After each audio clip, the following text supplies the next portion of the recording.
आकाशवाणी भोपाल से प्रस्तुत हैं प्रादेशिक समाचार।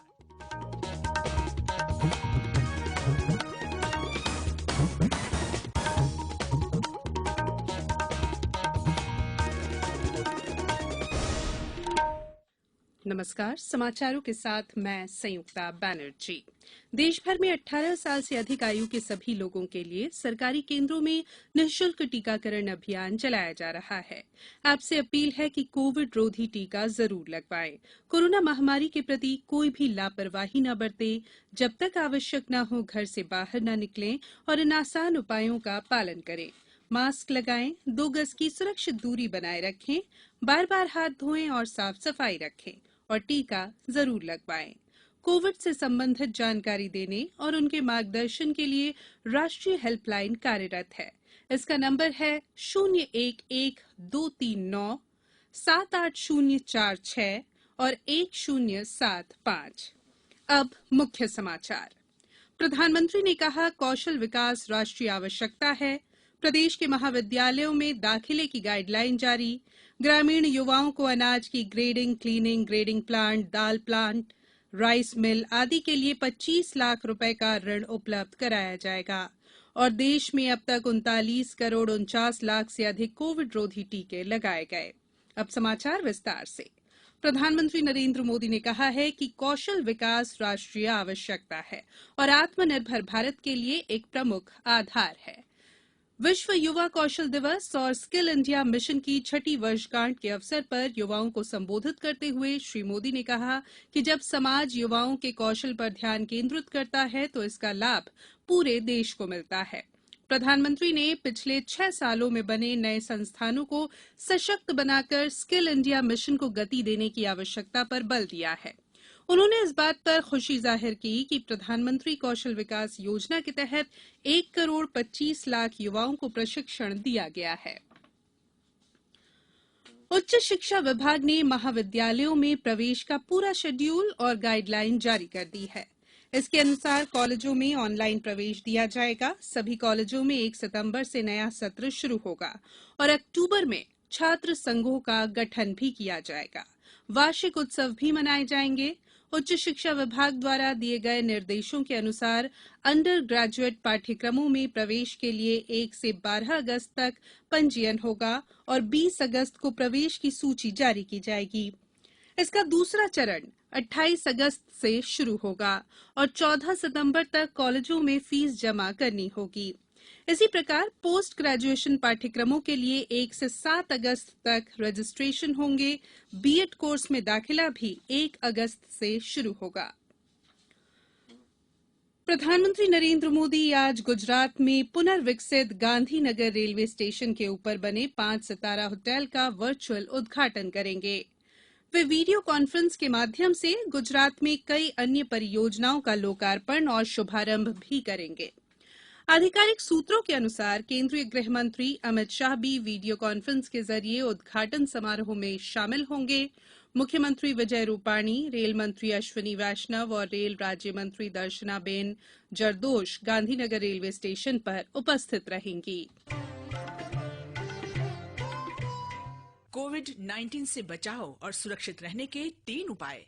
मास्क लगाएं, 2 गज दूरी है जरूरी, सुरक्षित दूरी रखें, हाथ और मुंह साफ रखें।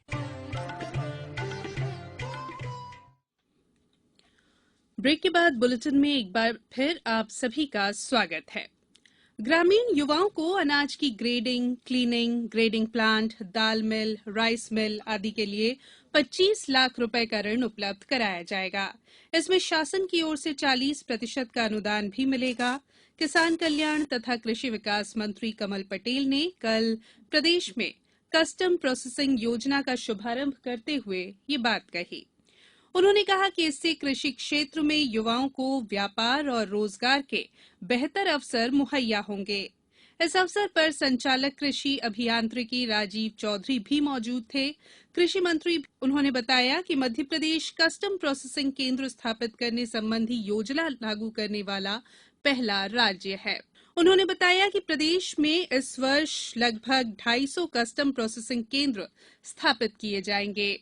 इसके लिए शीघ्र ही आवेदन आमंत्रित किए जाएंगे। श्री पटेल ने बताया कि केंद्र सरकार द्वारा स्थापित कृषि अधोसंरचनात्मक फंड अंतर्गत कस्टम प्रोसेसिंग योजना के प्रोजेक्ट स्वीकृत किए जाएंगे।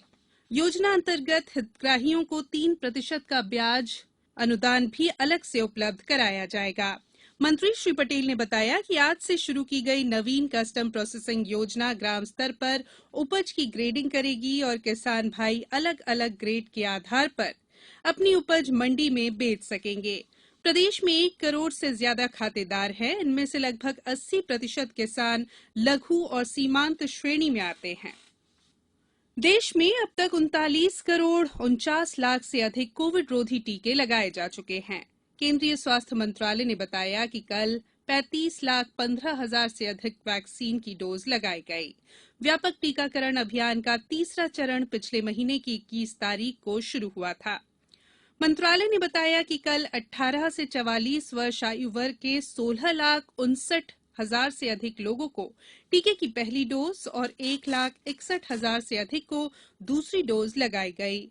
टीकाकरण अभियान के तीसरे चरण में अब तक देश के 28 राज्यों और 9 केंद्र शासित प्रदेशों में 18 से 44 वर्ष आयु वर्ग के 11 करोड़ 97 लाख लोगों को पहली डोज और 43 लाख से अधिक को दूसरी डोज लगाई जा चुकी है। दूसरी ओर प्रदेश में कल 15 जुलाई को शाम 6 बजे तक 4,09,876 व्यक्तियों को कोविड-19 के टीके लगाए गए। वक्त है एक ब्रेक का। ये समाचार आप आकाशवाणी भोपाल से सुन रहे हैं। हमारे समाचारों को अब आप कभी भी और कहीं भी अपनी सुविधा के अनुसार सुन सकते हैं। ये समाचार बुलेटिन यूट्यूब, ट्विटर और फेसबुक पर AIR न्यूज भोपाल पेज पर सुने जा सकते हैं। इसके अलावा आप हमारी वेबसाइट newsonair.com पर या AIR न्यूज ऐप पर भी समाचार सुन सकते हैं।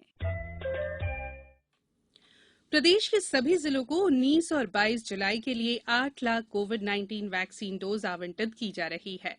जिलों को आवंटित वैक्सीन को 19 जुलाई को 4 लाख और 22 जुलाई को 4 लाख नागरिकों के टीकाकरण का लक्ष्य इनसे निर्धारित किया गया है। अपर मुख्य सचिव लोक स्वास्थ्य और परिवार कल्याण श्री मोहम्मद सुलेमान ने 19 और 22 जुलाई के टीकाकरण के संबंध में निर्देश जारी कर कलेक्टर्स को पालन सुनिश्चित करने को कहा है। जारी निर्देशों में कहा गया है कि 19 और 22 जुलाई को जिला मुख्यालय और नगर निगम क्षेत्र में कोविड-19 टीकाकरण सत्रों की संख्या सीमित रखी जाए। प्रत्येक सत्र में 400 नागरिकों के टीकाकरण के लिए कोविन पोर्टल पर स्लॉट खोले जाएं। जिला मुख्यालय और नगर निगम क्षेत्र में कोविड-19 टीकाकरण सत्रों का आयोजन कोविन पोर्टल पर ऑनलाइन प्री स्लॉट बुकिंग के माध्यम से ही किया जाए। इसके साथ ही टीकाकरण दिवस को शाम 4 बजे के बाद शेष बची हुई कोविड-19 वैक्सीन डोजेस का आकलन कर उपस्थित नागरिकों को टोकन वितरित किए जाएं और ऑनसाइट पंजीयन के माध्यम से उनका टीकाकरण किया जाए। विदिशा जिले में गंजबासौदा के लाल पठार गांव में कल शाम हुई एक दुर्घटना में कुएं में 30 व्यक्ति गिर गए। इनमें से 20 को बचा लिया गया। वहीं लापता हुए 10 लोगों में से 3 व्यक्तियों के शव निकाले गए हैं।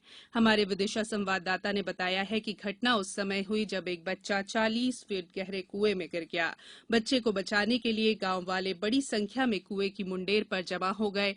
दबाव से कुआं धसक गया और करीब 30 लोग कुएं में गिर गए। बचाव और राहत कार्य में लगी SDRF की टीम ने कुएं से 20 लोगों को निकाल लिया है। लापता 10 लोगों की खोज की जा रही है। मृतक और लापता लोगों की संख्या अभी भी स्पष्ट नहीं है। अंत में बुलेटिन के मुख्य समाचार एक बार फिर। प्रधानमंत्री ने कहा, कौशल विकास राष्ट्रीय आवश्यकता है। प्रदेश के महाविद्यालयों में दाखिले की गाइडलाइन जारी। ग्रामीण युवाओं को अनाज की ग्रेडिंग, क्लीनिंग आदि के लिए 25 लाख रुपए का ऋण उपलब्ध कराया जाएगा। और देश में अब तक 39 करोड़ 49 लाख से अधिक कोविड रोधी टीके लगाए गए। बुलेटिन में फिलहाल इतना ही। अंत में एक अपील, मास्क और 2 गज की दूरी, हाथ धोना भी है जरूरी। नमस्कार।